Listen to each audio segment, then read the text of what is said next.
नमस्कार, हमारे चैनल में आपका हार्दिक स्वागत है। आज हम भारतेंदु हरीशचंद्र जी के जो हिंदी भाषा है उन्होंने हिंदी भाषा के ऊपर बहुत कुछ लिखा है। इससे ये तो हमें पता ही है, लेकिन हिंदी भाषा के ऊपर उनका जो कोटेशन है उसके हवाले से चर्चा करने जा रहे हैं। तो आइए देखते हैं। तो यहाँ पे पहला एक पॉइंट है, निज भाषा उन्नति है सब उन्नति को मूल, बिन निज भाषा ज्ञान के मिटन न हिय को सूल।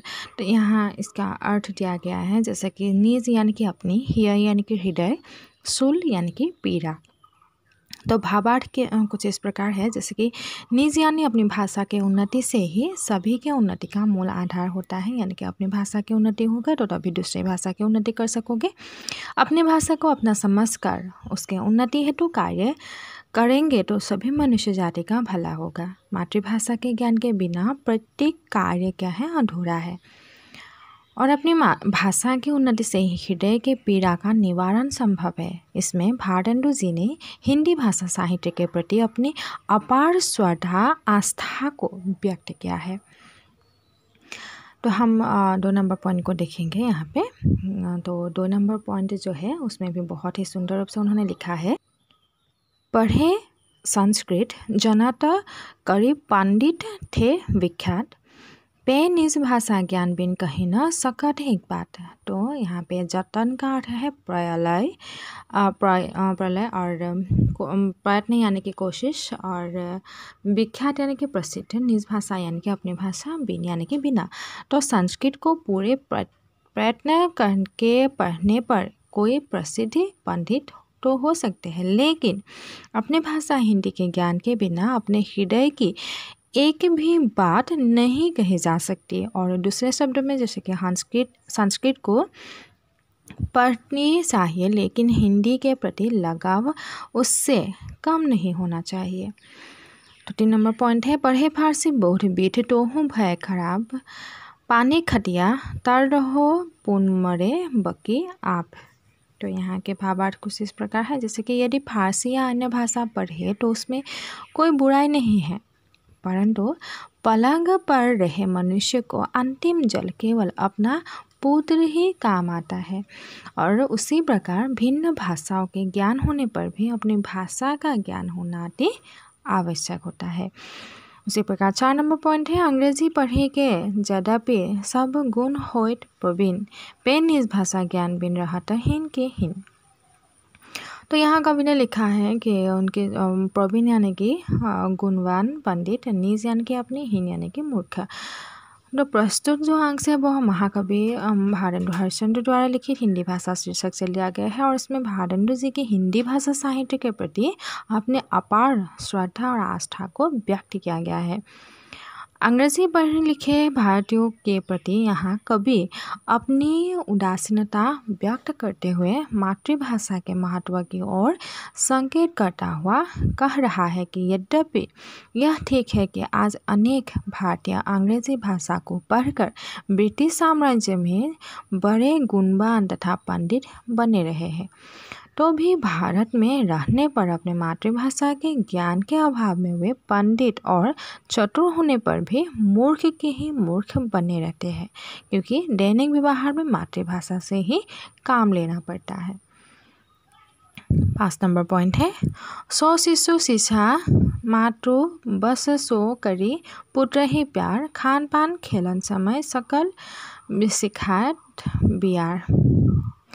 तो इसका भावार्थ इस प्रकार है, जो स्त्री शिशु को शिक्षा देते हैं, पुत्र को प्यार और ममता देते हैं, वही माता कहलाती है। और क्योंकि माता ही बच्चों को खिलाते पिलाते समय सही ज्ञान देता है, और हमें भी जीवन के हर समय में मातृभाषा ही ज्ञान देते हैं। 6 नंबर पॉइंट है, लाल पुत्र कहीं सुमी मुख विविध प्रकार खिलाए, माता सब कछु पुत्र को सहज ही सकट दिखाए। तो यहाँ पे माता ही अपने पुत्र को प्यार से चूमती है, उसे अपनी गोदी पर खिलाती है। केवल माता ही सब कुछ अपने बच्चों को सिखाती है। उसी प्रकार मातृभाषा ही हमें सब कुछ सहजता से समझाती है। 7 नंबर पॉइंट है, सो माता हिंदी बिना कसु नहीं जानत, और तासो निज भाषा है सब ही की सिरमोर। तो यहाँ पे जो निज मातृभाषा हिंदी को ही नहीं जानता वो और कुछ नहीं जानता है, वही निज भाषा है और जो सभी के उन्नति का मूल होता है। नेक्स्ट पॉइंट है शब्द बहुत प्रदेश के उच्चारण हो ना ठीक, लिखत कसो पढ़ी जात कसो सब विधि पढ़त अलिक। तो यहाँ पे संसार के अनेक भाषाएं होते हैं, विदेशी भाषाओं को पढ़ते समय उच्चारण सही रूप से नहीं हो सकता है और उस भाषा को लिखते कुछ और है और पढ़ते कुछ और है, तो यह परम अप्रिय सत्य है। नेक्स्ट पॉइंट है पेनिस भाषा जानते ही जनत तजत नहीं अंग्रेज दिन दिन यही को करत उन्नति पे अधितेज। तो यदि निज भाषा को जानोगे तो अंग्रेजी जैसी भाषा पर भी अधिकार कर सकोगे। यदि अपनी भाषा का ज्ञान ना होगा तो अन्य भाषा भी नहीं सीख सकोगे। 12 नंबर पॉइंट है विविध कला शिक्षा अंतिम ज्ञान अनेक प्रकार सब देशन सो ले करहु भाषा माही प्रसार। यहाँ पे शब्दार्थ है विविध यानी कि अपार, अपरिमित यानी कि अमाही यानी कि माध्यम से, देशन यानी कि देशों में। तो कभी भारतीयों को मातृभाषा के प्रसार एवं प्रसार हेतु उद्बोधन करते हुआ कहता है कि संसार में कला शिक्षा और ज्ञान के क्षेत्र अपरिमित है, अतः सभी देशों से संपर्क अधिक से अधिक ग्रहण करके उसे अपनी मातृभाषा के माध्यम से प्रसारित करनी चाहिए और इसी प्रकार सहज ही मातृभाषा की उन्नति हो सकेगी। नेक्स्ट पॉइंट है जहाँ जोन को गुण लियो जहाँ सो टोन ताही सो अंग्रेज अब सब विद्या के भौन। तो विदेशी शरण ने अपनी भाषा ज्ञान को लेकर चले गए हैं और हमारे भाषा ज्ञान से ही अभी विदेश विविध क्षेत्र में उन्नति कर रहे हैं। 14 नंबर पढ़ी विदेश भाषा लहत सकल बुद्धि को स्वाद पे कृतकृत्य न होए ये बिन कसो करी अनुवाद।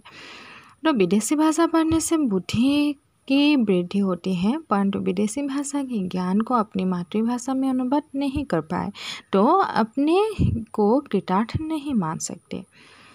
नेक्स्ट पॉइंट है तुलसी कृता रामायण हो पढ़त जब सीट लाए तब ताको आशय लिखत भाषा माही बनाए। तुलसीदास रचित रामायण को पढ़ने से शरीर मन बहुत ही प्रसन्न रहता है, यह अपनी मातृभाषा में लिखता रहता है। यदि ऐसी रचना अधिक लिखा जाए तो संसार का लाभ होना निश्चित है। तो यहाँ तक हिंदी भाषा बहुत पढ़ लिया है और हिंदी भाषा के और भी कई सारे पॉइंट हैं जिसकी चर्चा हम बाद में करेंगे। आपको समझ में आए तो आप कमेंट जरूर कीजिए। धन्यवाद।